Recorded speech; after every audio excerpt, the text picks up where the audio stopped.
Bismillahirrahmanirrahim. Al-imamah, tentang imam.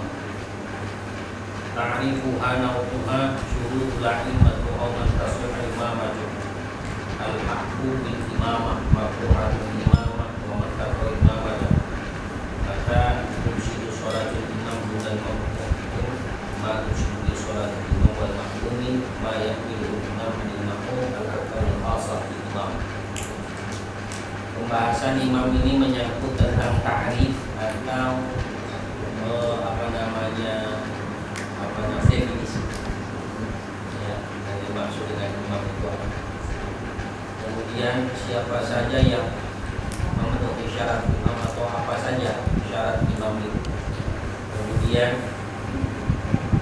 hak-haknya imam dan juga hal-hal yang dimakruhkan bagi imam, serta kapan batalnya seorang imam ketika bermakmum, kapan batalnya seorang imam, dan kapan batalnya imam dan makmum, serta hukum-hukum yang istimewa atau hukum-hukum tertentu bagi si imam. Ini beberapa bahasan.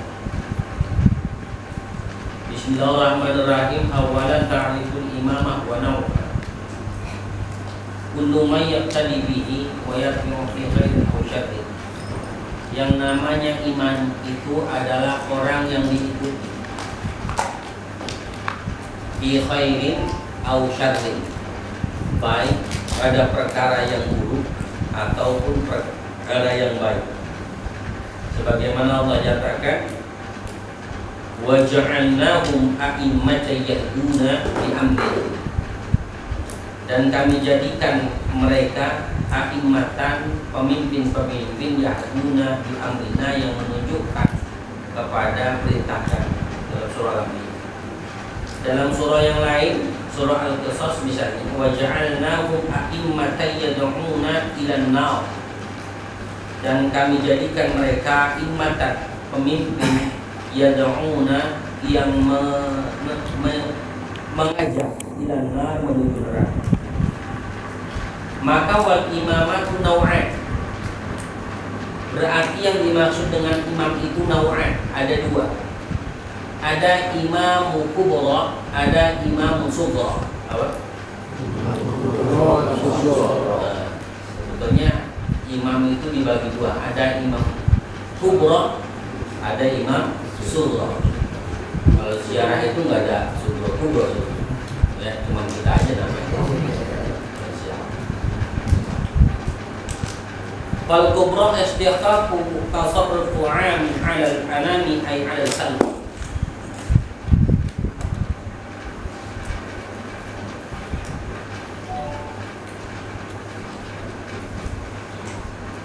Aw hiya riyasatu 'amatun fid din wa dunya ila fahmin Nabi sallallahu alaihi wasallam. Kemudian yang disebut dengan imam kubra adalah seorang pemimpin dalam negara Islam, ya, yang mereka tunduk kepada satu perintahnya, ini namanya imam. Jadi semua manusia itu ikut aturan yang memang diperintahkan oleh si imam. Yang dimaksud yaitu orang yang mengurus secara umum, memimpin secara umum, baik urusan fiddin, urusan agama, awid dunia atau urusan dunia. Jadi imam kubra itu menyangkut pemerintahan itu di masa Rasulullah. Jadi Rasulullah SAW ini imamul anbiya bahkan. Jadi pemimpinnya urusan duniawiyah, pemimpinnya urusan ukhrawiyah Rasulullah. Kemudian diganti dengan Sayyidina Abu Bakar As-Siddiq radhiyallahu anhu. Yang kemudian dilanjutkan dengan Umar bin Khattab. Kemudian dilanjutkan dengan Sayyidina Utsman bin Affan. Kemudian dilanjutkan dengan Ali bin Abi Thalib. Nah, ini mereka adalah para imam. Ini yang disebut imam kubra. Hanya saja Allah Subhanahu wa taala yang dimaksud dengan imam kubra tentu bukan bahasan kita. Karena ini masuk dalam bahasan siasat, ya babnya bab politik. Di fikih itu ada juga politik.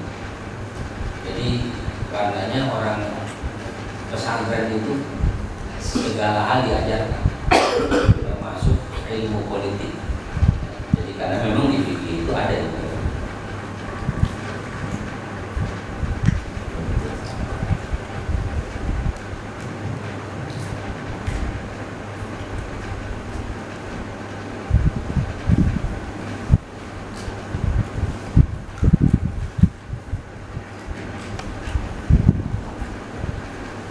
Kalau bicara imam kubra, maka ada beberapa syaratnya. Wa yushtaratu qaunuhu musliman, dzakaran aqilan balighan, qadiran qurasyian. Ya, kalau di masa itu maka pemimpin itu pertama harus seorang muslim, kemudian orang yang merdeka, kemudian laki-laki berakal, kemudian balik, kemudian qadiran orang yang mampu, juga Quraisyan tambahannya adalah orang Quraisy dari suku Quraisy. Itu kalau memang bicaranya adalah imam. Nah, yang kita bicarakan adalah apa? Imam sughra. Wal imamatu sughra, yang dimaksud dengan imam sughra, siapa dia? Dia imamatus sholat. Dia adalah orang yang memimpin sholat. Jadi imam sughra itu adalah orang yang memimpin sholat. Jadi dia yang mengomandoi si makmum atau orang yang sholat mengikuti. Jadi si imam ini tugasnya memberikan komando. Makanya ketika takbir intiqal atau takbiratul ihram, baik takbir yang wajib atau sunnah, ini sunnahnya di suaranya diangkat, suaranya dijaga. Tashihu imamatul imam bi syuruti tani. Ada beberapa syarat sahnya seorang imam. Yang pertama al-Islam. Imam itu syaratnya wajib beragama Islam, imam sholat. Ya, fala tasih imamatul kafir fil ittifaq. Maka tidak sah seorang kafir itu memimpin sholat. Ya. Nah, dari sini juga ya Subhanahu wa ta'ala kemudian muncul khilafiyah, perbedaan pendapat. Muncul perbedaan pendapat berarti karena sholat itu sebagai induk daripada sebuah ibadah, maka apapun yang sifatnya ibadah kalau itu dipimpin kafir maka haram. Jadi bernegara itu dianggap ibadah. Maka kalau negara yang mayoritas muslim itu dipimpin kafir dianggap haram. Ini tapi khilafiyah, ya perbedaan pendapat. Di Jakarta mayoritas muslim, kalau kemudian dipimpin sama pemimpin kafir dianggap haram. Ini pendapat. Tapi kalaupun ada yang mengatakan boleh saja yang memimpin orang kafir, ya nggak masalah. Ya boleh saja. Tapi yang paling afdal untuk limaslahat, ya untuk kemaslahatan bersama, itu ahsan yang muslim. Jangan dibandingkan. Ya, tempo hari kan muncul perbandingan. Lebih baik mana? Muslim yang tukang korupsi atau kafir yang nggak korupsi? Ini bukan perbandingan namanya. Ya. Itu sama juga gini, gedean mana? Musola sama masjid? Ya itu kan perbandingan. Kecuali gedean mana? Masjid Al-Muttaqin sama Masjid At-Taubah misalnya. Itu kan sama atau sama-sama sih. Gitu. Gedean mana? Al-Muhajirin sama Al-Muttaqin misalnya. Itu sama-sama sih. Atau gedean mana? Al-Karamah dengan mana? Al-Furqan misalnya. Ya, nah itu boleh dibandingkan karena seimbang. Ini nggak imbang, maka nggak perlu dijawab. Itu pasti pertanyaan sesat. Karena seolah-olah menyebutkan Islam, Muslim yang korupsi sama kafir yang tidak korupsi. Pasti yang bagus mah Muslim nggak korupsi.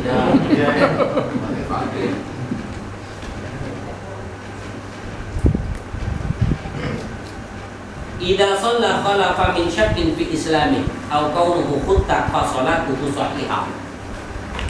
Menurut Imam Hambali, idza shalla, apabila seseorang salat khalfa min syakki fi islami, dia salat di belakang orang yang syak, ragu, yang meragukan, diragukan. Apa yang diragukannya? Fi islamihi, keislamannya. Au kaunuhu khunta, atau orang tersebut dianggap keberadaannya itu kayak banci. Ya. Fa sholatuhu shahihah. Maka menurut Imam Syafi'i maka menurut Imam Hambali, hal tersebut dianggap sebagai perkara yang sah salat. Ya, misalnya orang salat yang kita ngikuti ini orang Islam apa bukan ya? Karena tumis-tumis dan sembahyang gitu. Nggak biasanya. Biasanya kayak sembahyang. Ini kan orang perasaan kayak bukan Islam. Ragu gitu. Maka sholatnya sahihah, yang besar menurut Imam Hambali. Malam ia min kufur, selama tidak jelas kekufuran. Ya bainahuma, antara kedua Islam apa kafir? Islam. Kalau kita sampai assalamualaikum warahmatullahi wabarakatuh, kemudian kita berlalu, kita nggak pakai nanya, sudah sah salat ini.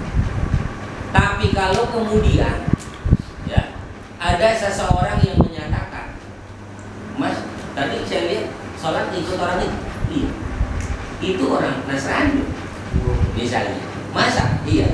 Maka menurut Imam Hambali tetap sah salatnya, tapi wajib diulang kalian. Ya enggak apa namanya, tetap sah tapi wajib diulang. Berarti kan kalau sah dianggap berarti dapat pahala juga. Ya, ini harus paham. Namun pendapat yang masyhur, kalau memang itu kafir, maka tidak sah salat. Berarti wajib. Jadi harus subhanahu wa ta'ala.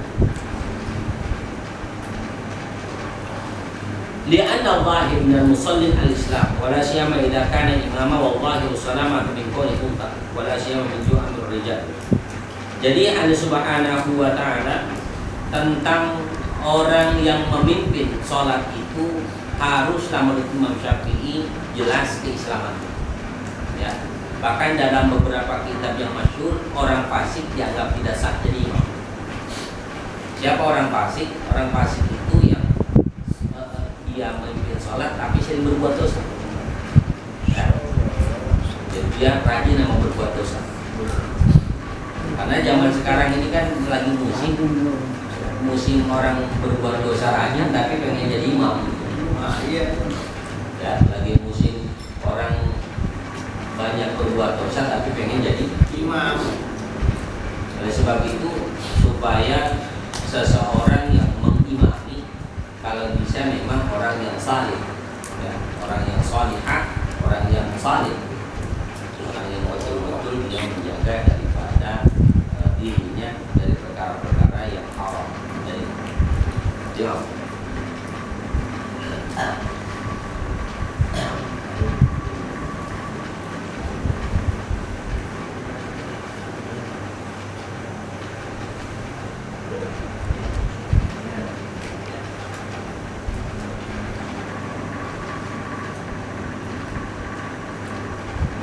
Wa kadzalika qala Syafi'i. Demikian pula apa yang disampaikan Imam Syafi'i, lau bi anna qaulul imamu kafiran aw imra'atan wajabat i'adatus shalah. Kalau yang memimpin itu adalah jelas kekafiran, ya, diketahui setelahnya dia kafir atau diketahui dia ternyata perempuan, wajabat i'adatus shalah. Kita seorang laki-laki maka wajib mengulangi daripada salat kita. Kenapa? Karena dianggap tidak sah salat. Ya, kalau memang itu adalah kafirnya jelas. Yang kedua al-aql. Syarat menjadi imam itu adalah orang yang berakal. Fala tasihus shalah khalfa majnun. Tidak boleh seseorang sholat ngikutin orang gila. Ya. Li'anna sholatuhu li nafsi batilah. Sebab orang gila sholat buat sendiri aja belum tentu diterima. Apalagi ngimamin gitu. Ya. Kenapa sih Bang Guru?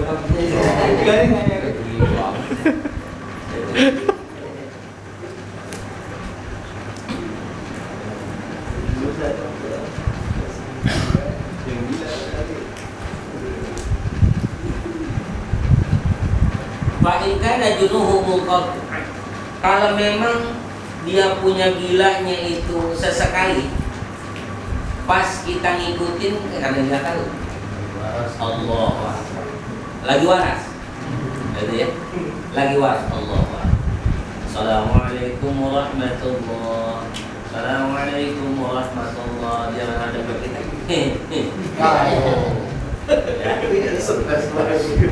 Ngapain kita bisa? Maka hadirin rahmati Allah subhanahu wa ta'ala, sahhatis shalah wara'ahu halat ifqat. Maka orang tersebut tetap sah salat. Ya. Karena gilanya udah kelar salat. Walakin akan tetapi yukrah al-iktidau bi. Makruh tetap mengikuti orang yang jelas, misalnya tahu kita itu orang gila, ya jangan. Ya, walaupun gilanya ada orang yang gilanya separuh tuh ada. Ya, enggak kambuhan, dia memang begitu. Modelnya kayak orang stres begitu. Kan ada dia. Jadi kalau diajak ngomong mantul kemana-mana, tapi satu sisi dia sadar. Dia ada kan ya. Jadi orang yang stres separuh gila, maka orang tersebut tetap nggak boleh menjadi. Ya, ada satu tempat itu kalau diajak ngomong, pokoknya kalau diajak ngomong tuh gimana? Nyambung. Cuman apa aja diomongin. Ya, apalagi kalau udah bicara urusan gaib. Nah, ya urusan. Tuh di situ ada itunya. Diri ente ini ada jinnya itu Pak, kata dia. Itu yang satu dari Gunung Kidul, kata dia misalnya. Nah, ketika dia bicara kayak begitu berarti ini orang sepelem. Ya, artinya enggak copot total itu pelak enggak, cuma goyang. Ya, oblak. Ya, bahasa Jermannya itu oblak. Ya, oblak sama oblak kan beda dikit. Ya, mana enakan oblak kan gitu. Jadi Allah Subhanahu wa ta'ala hal yang demikian tetap dianggap makruh. Hanya saja kalau memang itu adalah orang gila, sebagian besar pendapat ulama mengatakan haram. Mengapa? Karena dikhawatirkan mengganggu stabilitas ibadah. Sementara kita lagi khusyuk-khusyuk lah, tahu dia begitu misalnya. Ya.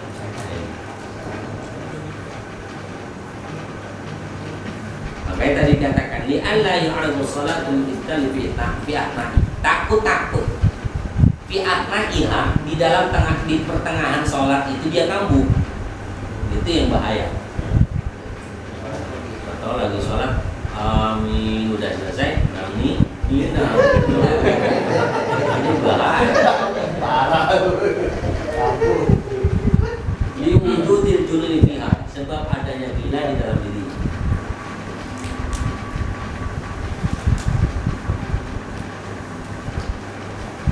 Al-bulugh.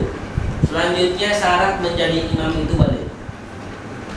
Fala tasi imamatul mumayyit inda jumhuril ibadah. Tidak boleh orang yang belum balik jadi imam. Ya.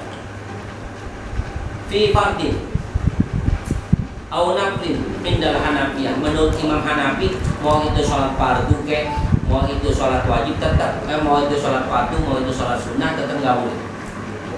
Ya. Wa fi fardin faqat indal Maliki wal Hanabilah, amma fi nafli ka kusut wa qala qadasi Mas'ud. Jadi Allah Subhanahu wa taala, orang yang masih kecil, ya, belum balik, belum mimpi, itu tidak boleh dia menjadi imam. Bagaimana kalau orang tersebut kecil tapi pintar? Zaman sekarang kan belum balik udah pada hafid kok, udah pada hafal Quran. Dia belum balik tapi sudah hafal Quran, apakah boleh menjadi imam? Kalau memang sholatnya adalah sholat sunnah, dia nggak boleh. Tapi kalau sholat fardu dianggap tidak boleh. Ini pendapat sebagian besar. Jadi Allah Subhanahu wa taala la ya'mulu ghulam hatta, karena dikatakan dari riwayat Ibnu Abbas dari Ibnu Mas'ud bahwa tidak boleh mengimami anak kecil itu kecuali dia sudah bermimpi. Kecuali dia sudah bermimpi.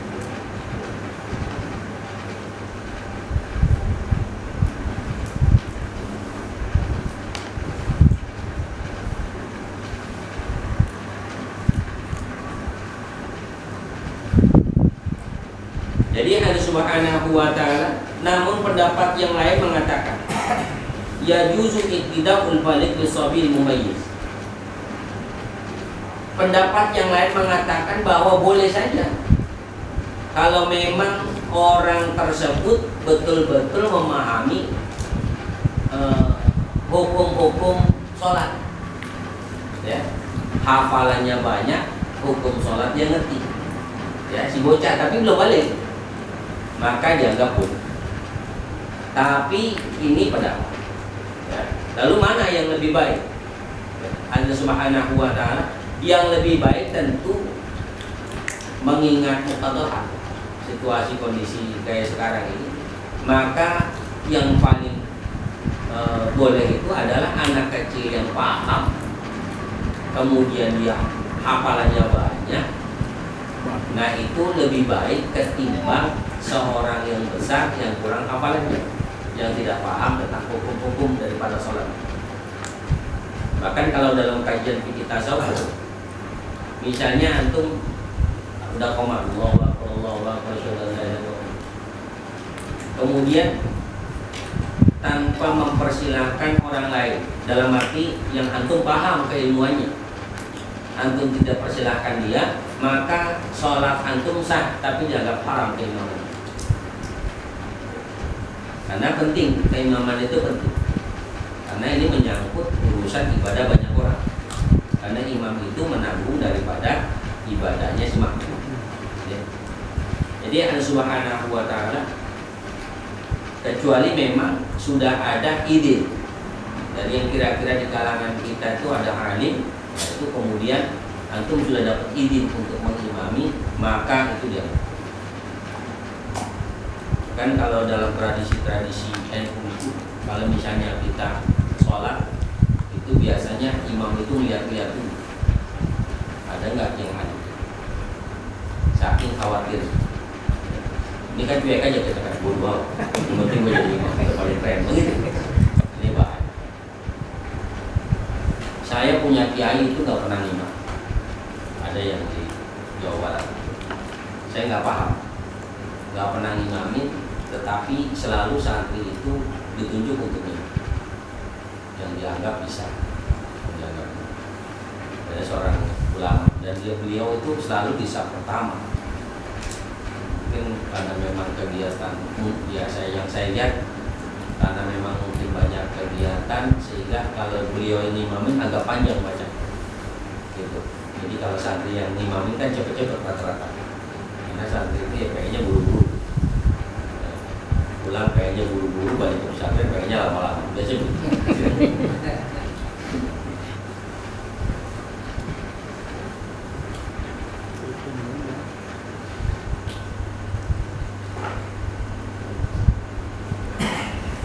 Kemudian yang keempat, al-bukuru al-mu'aqqaq idakan al-muqtadi bihi rajulan aw khutbah.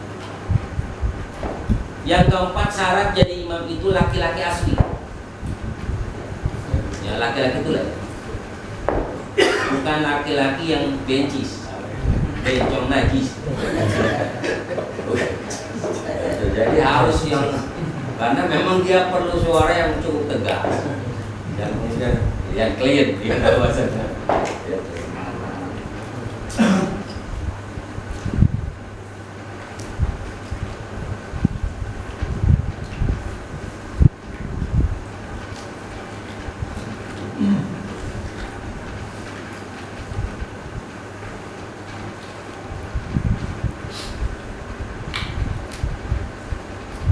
Jadi kalau bicara yang dimaksud laki-laki ini tentu tadi laki-laki yang memang asli, sampai laki-laki yang dibaji dan diunta. Unta itu dalam fikih kan ada, ya, bencong itu dalam fikih unta. Dia punya kelamin ganda. Nanti dihukumi perempuan apakah laki-laki tergantung dia punya kelamin. Yang aktif mana? Kalau dua-duanya aktif, mana yang lebih aktif? Cuman jarang ya kalau dua-duanya aktif. Jadi nggak tahu-tahu dia sendiri aja gitu. Tinggal dibelokin doang gitu. Makanya pasti salah satu dari keduanya. Nah itu ya. Nah orang yang seperti ini dia boleh nyampe otak. Atau haratu minal hadat wal khufur. Kemudian suci daripada hadat dan kotoran, wallahu a'lam. Ya sampai sini dulu. Mudah-mudahan ada yang paham. Amin. Nanti di pertemuan selanjutnya kita bahas Al-Fatihah.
Bismillahirrahmanirrahim.